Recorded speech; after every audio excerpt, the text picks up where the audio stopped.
In the headlines, Supreme Court stops CBN from implementing February 10 deadline for old Naira notes. Protest rocks Abuja over Supreme Court order on old Naira notes. INEC chairman briefs FEC, says 2023 general elections will hold as scheduled.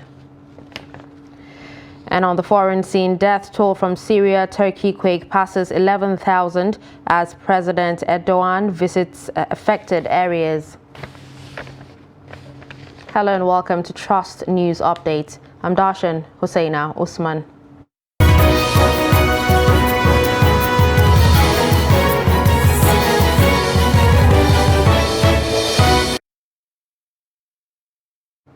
And now the news in detail. The Supreme Court of Nigeria has restrained the federal government from implementing the February 10 deadline of the old 200, 500 and 1,000 Naira notes to stop being legal tender. Three northern states, Kaduna, Kogi and Zamfara, had in a motion ex parte filed on February 3rd, prayed the Apex Court to halt the Central Bank of Nigeria Naira redesign policy. The seven-man panel of the Supreme Court, led by Justice John Okoro, in a unanimous ruling, granted an interim injunction restraining the federal government, CBN, and commercial banks from implementing the February 10 deadline for the old notes. The court further held that the federal government, CBN, commercial banks must not continue with the deadline pending the determination of a notice in respect of the issue on February 15. The old Naira notes continue to be legal tenders in Nigeria pending final determination of the suit. We invoked the original jurisdiction of Supreme Court when there's a dispute between the state government and federal government.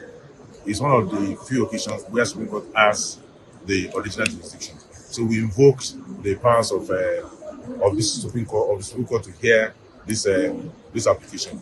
The reason for it is that as a well-intentioned as this policy of federal government of this is working hardship all over the country. As we can all see, banks are being harassed, Nigerians are suffering needless, especially the downtrodden. Those in the urban areas, they're having problems, but it's more excruciating at the rural area. So these three state governments, Kaduna, Zamfara, and Kogi, deem it fit for us to invoke the powers of Supreme Court to intervene. And the Supreme Court are not just the final court, but a court of policy. The other is an expertise, and because of the urgency and the affidavit of urgency filed by the applicants, the court in its wisdom decided that something must be done because of the urgency. But the court has accurately, in its own wisdom, directed that all processes move there by 15th, that is Wednesday next week, for us to argue our various positions. Hundreds of people are currently protesting against the order of the Supreme Court restraining the Apex Bank from enforcing the February 10 deadline. The protesters, who are currently in front of the headquarters of Central Bank of Nigeria, said only vote buyers are trying to compel the courts to do their bidding. They were armed with various placards with inscriptions such as "The only opponents of new Naira policy are vote buyers and bandits. President Buhari, those against new currency policy plotting to cancel 2023 elections, don't let them succeed," among other inscriptions. Meanwhile, point-of-sale operators in Abuja have expressed mixed reactions to the Supreme Court ruling suspending the February 10 deadline date for old Naira notes. Noel Sampson speaks to some of them. Most operators are taking advantage of the Naira scarcity to increase their charges as people struggle to get money before expiration of deadline for the old Naira. But the Supreme Court ruling on Wednesday restraining the CBN and commercial banks on the old Naira deadline has changed all that. I'm in support of it, so that the new Naira note will go around, so that everybody will have it. Then the situation, how things, people are angry and everything will now calm down. So I'm in support of extending the time. Some of the POS operators are not happy with the court ruling, saying the February 10th deadline should not be shifted. In my own idea, it's not a good idea because it is supposed to have a definite date. With that, Nigerians can plan towards that date. Now that they have shifted it indefinitely, now it makes Nigeria to go through more suffering. because that old naira, we have hope that in the next few days now, old naira will go off. Now we'll be using the new one. That if you go to the bank, at least you can get new one. Now, if you go to the bank, you cannot get old one. New one is not there. So now cancelling it is not good for us. It's not good for the whole Nigerians. So I think they shouldn't cancel that deadline they give. Like me, even in the first place, because why people are holding the new currency is because of the fact that the old currency is still in the market. If the old currency is not in the market, I think the new currency should be in circulation. The old naira will now remain legal tender pending final determination of the suit before the Supreme Court. It may take some time, but it's a huge relief for many. Noel Samson, Trust TV News, Abuja. The International Monetary Fund has asked the Central Bank of Nigeria to consider extending the February 10 deadline for the swapping of old naira notes. The fund, in a statement on Wednesday, cited disruptions in trade and payments resulting from the exercise. The statement, signed by Laraba Bonet on behalf of the fund's representative to Nigeria, Ari Eisen, said in spite of measures introduced by the CBN to mitigate the challenges in the banknote swap process, the IMF encourages the CBN to consider extending the deadline should problems persist in the days leading up to the February 10, 2023 deadline. The statement came as the Supreme Court on Wednesday restrained the CBN from going ahead with the February 10 deadline. The court gave the order in a ruling on a case brought before it by 3 state governments. The Independent Corrupt Practices and Other Related Offences Commission has disclosed that it discovered 258 million naira stashed in the vault at the head office of Sterling Bank in Abuja last Friday. The Commission, in a statement on Tuesday, added that the discovery followed one of the Commission's operations at ensuring that commercial banks and other interest groups do not flout the Apex Bank's directive. The Commission confirmed that both the regional and service managers were arrested and later granted administrative bail while investigation continues. The Commission has also disclosed that it effected the arrest of the head of operations, Keystone Bank, Maraba in Nasarawa State, for frustrating its customers at getting the new naira notes. The Independent National Electoral Commission has given assurances that the 2023 general elections will hold as scheduled. Chairman of the Commission, Professor Mahmoud Yakubu, gave the guarantee on Wednesday after briefing the Federal Executive Council at State House, Abuja. Kehinde Amodu reports. The INEC chairman is briefing the cabinet as part of routine updates on its preparedness to conduct the elections. There are 2 key challenges before the electoral umpire. The first being the availability of petroleum products during the period leading up to, during, and after the polls. We had a meeting with the National Union of Road Transport Workers, and they raised that as an issue of concern. Immediately after that meeting, we interfaced with the leadership of the Nigerian National Petroleum Company Limited. And right now, there's a technical committee working. The idea is for them to avail us the use of their over 900 land mega stations as well as floating mega stations nationwide for the purpose of stocking products to ensure that the Commission doesn't suffer any encumbrances in movement of personnel and materials for the election. The second is the currency redesign policy and its effect on the availability of funds.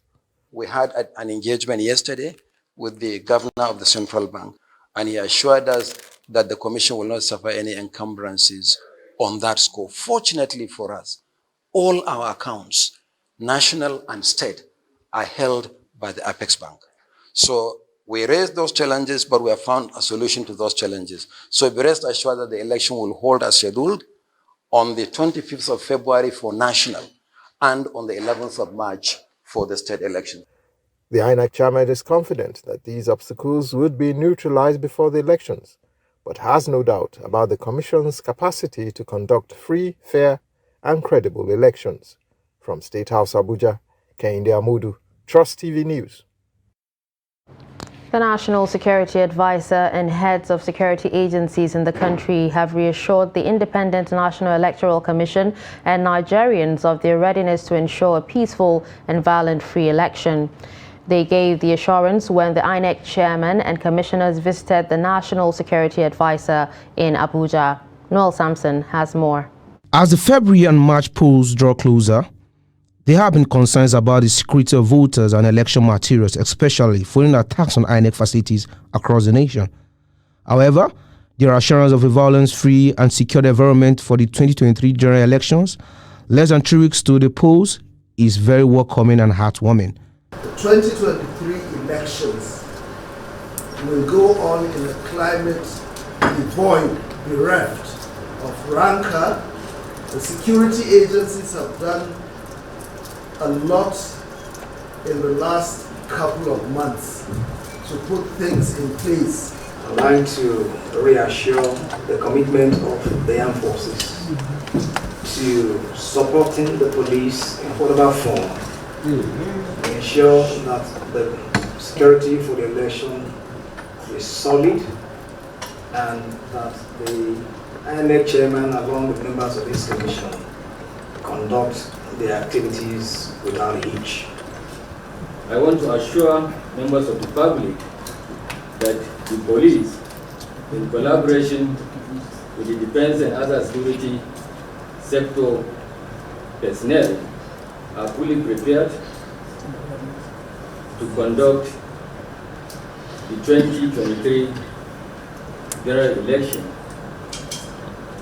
in a free, fair, and credible manner. The INEC chairman is grateful to receive such assurance from heads of the nation's security agencies. For the Commission, our preparation for the election has gone far. Most of the sensitive and non-sensitive materials are already in the various locations nationwide. Training of all categories of ad hoc staff will take place from the 11th to the 22nd of February 2023. Election technology has been tested, mock accreditation conducted, and configuration underway. The movement of personnel and materials has been worked out with the Land and Maritime Transport Unions. Facilities destroyed in recent attacks have either been repaired already or are being repaired. Despite assurance from the government that the polls will hold as planned, despite security breaches, stand of the nation's security chiefs as demonstrated during this visit is seen as sufficient to allay all fears ahead of the polls. Noel Sampson, Trust TV News, Abuja. Former President of South Africa, Thabo Mbeki, will lead a team of Commonwealth election observers to Nigeria, which will be holding Africa's largest democratic exercise later this month when it holds general elections on 25th February. Commonwealth Secretary General Patricia Scotland constituted the Commonwealth Observer Group following an invitation from Nigeria's Independent National Electoral Commission. As of January 2023, an estimated 93.4 million registered voters will have the right to cast ballots for presidential and National Assembly candidates in 176,846 polling units across 774 local government areas. She also expressed her appreciation to President Mbeki for accepting her invitation to lead the group and to each observer for agreeing to undertake this important assignment on behalf of the Commonwealth.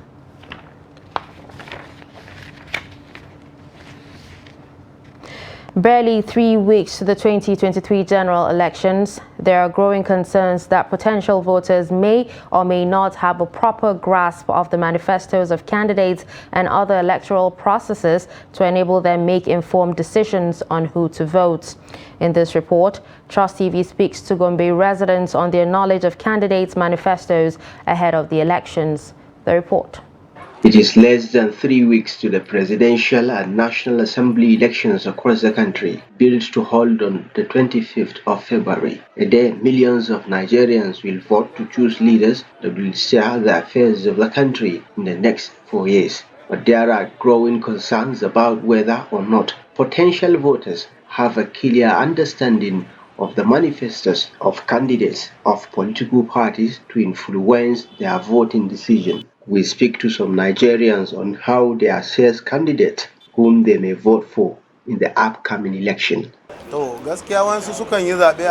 Some people are voting blindly without background check of the candidates. Some, because they want to promote their party, they can just go ahead and vote an incompetent leader without considering the consequences.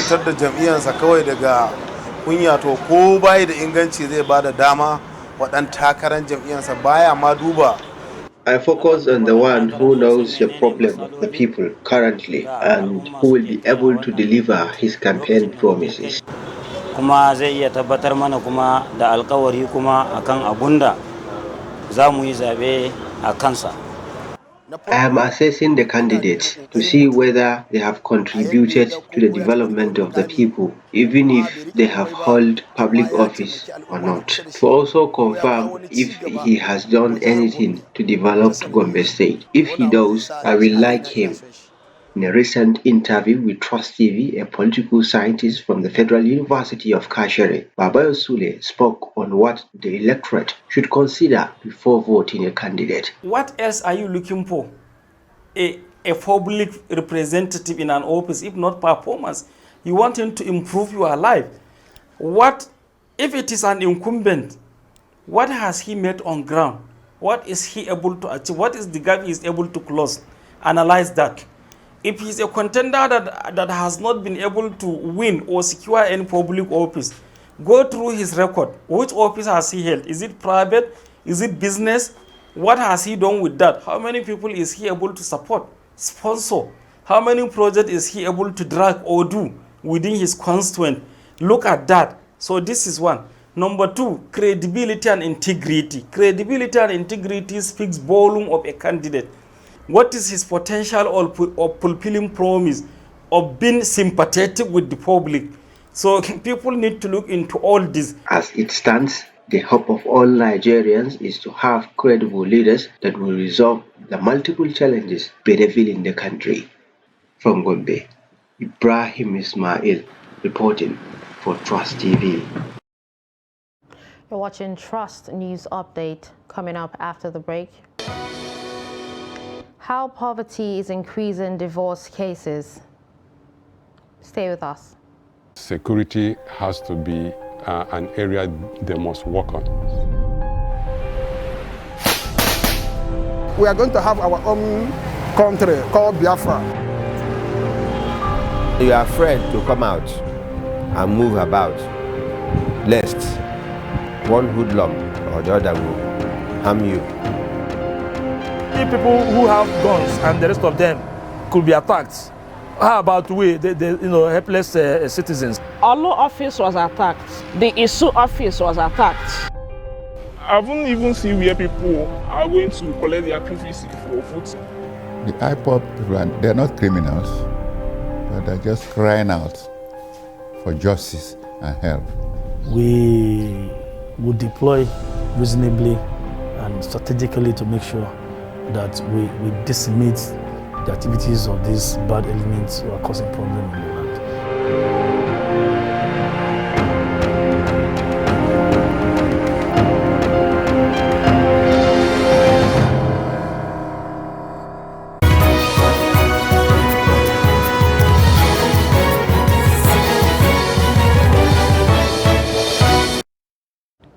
Welcome back and thanks for staying with us. If you're just joining us, you're watching Trust News Updates, a recap of our top stories. We told you that Supreme Court stopped CBN from implementing February 10 deadline for old Naira notes. You also heard that protest rocks Abuja over Supreme Court order on old Naira notes. Moving to politics, the People's Democratic Party in Osun says it has confidence in the integrity and capacity of the Nigerian judiciary to right every wrong and ensure justice is served its sacked governor. The PDP, which made this known on Wednesday in a statement by the PDP caretaker chairman in the state, Adekunle Akindele, was referring to the recent judgment by the Election Petition Tribunal in the state. The tribunal had, in the judgment, nullified the election of Ademola Adeleke as Osun governor and declared the immediate past governor, Boyega Oyetola of the All Progressives Congress, as the validly elected governor. The PDP said it only had issues with the partisan review of evidence before the tribunal and abandonment of incontrovertible facts from the Beavers machines. In the judgment, Chairman of the three-man panel, Justice Tetsia Kume, said the July 16, 2022 governorship election was not conducted in compliance with the Electoral Act. The rise in cases of divorce among married couples has been blamed on poverty. Those who spoke to Jimmy Adzande Makudi said most marriages no longer enjoy the dignity of the institution due to the inability of spouses to meet their financial obligations. The report. Across the city of Makurdi, residents agreed that there are rising cases of divorce caused by a plethora of reasons, but one that stood out among many respondents is poverty. The women are not patient enough to say, okay, this is a situation we find ourselves in. He cannot fail, but let me see how I can manage. Do some little things, maybe do some little treats to help feed my children. No. All she wanted, he must go out there and get something. And where is he getting it from? Today we find ourselves in society that even the ones that are educated, they are earning salary. Is the salary enough to take care of their families? This is issue of feeding. The health matter is there. Education is there, which is key for our children. Others are of the opinion that there is a break in social norms. They share the view that many couples are impatient and ignorant of the social contract in marriage. Divorce is a problem we are facing in our society today. And I think some of the reasons that are responsible for divorce in our society today are the childlessness in marriage, indiscipline, and sometimes because of hardship, sometimes because of the upbringing of the people involved in marriage. Those who attribute rising cases of divorce to sexual and gender-based violence believe that it is better to divorce than resort to violent acts that could lead to serious injuries or even death. Gender-based violence is not gender-specific. It can be the woman suffering abuse, it can be the man suffering abuse. And we need to understand that divorce is not. We should learn to understand that divorce is not a bad thing. Society needs to understand that it's better to live while you can than live as a dead person. You cannot. Most people remain. Okay, what would society say? That is the issue that has caused most cases of death in marriages as a result of domestic violence. To reduce the rise in divorce, stakeholders call on partners to embrace tolerance and peace. For all parties involved in marriage to learn to forgive one another, to learn to tolerate and bear with one another. If living with somebody that comes from a different background, somebody who comes from a different training, coming to live together, one needs to be patient to be able to work with such a person. Checks around Makurdi revealed that there has been a growing number of single mothers occasioned by divorce among the youth population, a situation many are hopeful will be halted with the right information and orientation about marriage. The newly elected president of the Nigeria Labour Congress, Joe Ajaero, and other executive members of the Congress have been sworn in. They were sworn in at the ongoing 13th NLC National Delegates Conference by the human rights activist and senior advocate of Nigeria, Femi Falana. Ajaero said the Congress will, during his tenure, wake up and fight all anti-masses policies with full force. He also warned politicians to play their games according to the rule, saying they will not hesitate to take necessary action if any politician tries to manipulate workers. The Labour leader also warned the INEC to make itself neutral during next elections to avoid facing the wrath of Nigerian workers. On the international scene, Turkish President Recep Tayyip Erdogan has visited southeastern Turkey to inspect the areas badly affected by the magnitudes of 7.7 and 7.6 earthquakes that hit the country earlier this week. Wednesday's visit takes place on the day the day after President Erdogan declared a 3-month-long state of emergency in the 10 provinces hit by the quake. The Turkish president has tasked all of his ministers in the cabinet and Vice President Fuat Oktay to handle the situation and establish coordination in the area. In the first leg of his visit, Erdogan visited a football stadium in Onikisubat district, Kahramanmaras, where a tent city was set up for the victims before heading to the Pazarsik district, the epicenter of one of the 2 major earthquakes that struck on Monday. Powerful earthquakes and aftershocks have killed over 11,000 people and wounded 49,133, while more than 8,000 were rescued, according to official figures released on Wednesday afternoon. And finally, in sports, Ola Aina will miss Torino's Serie A clash against AC Milan at San Siro due to suspension. Aina was booked in the 86th minute of Torino's 1-0 win against Udinese last weekend. It was the defender's 5th booking of the season. The defender provided the assist for Torino's only goal of the game. Aina recently returned to action for the Turin club after a spell on the sidelines due to injury. The Nigerian international has made 12 league appearances for Torino this season. And with that, we've come to the end of Trust News Update. Don't forget to follow us across all our social media platforms. I'm Darshan Hussaina Usman. Thanks for watching.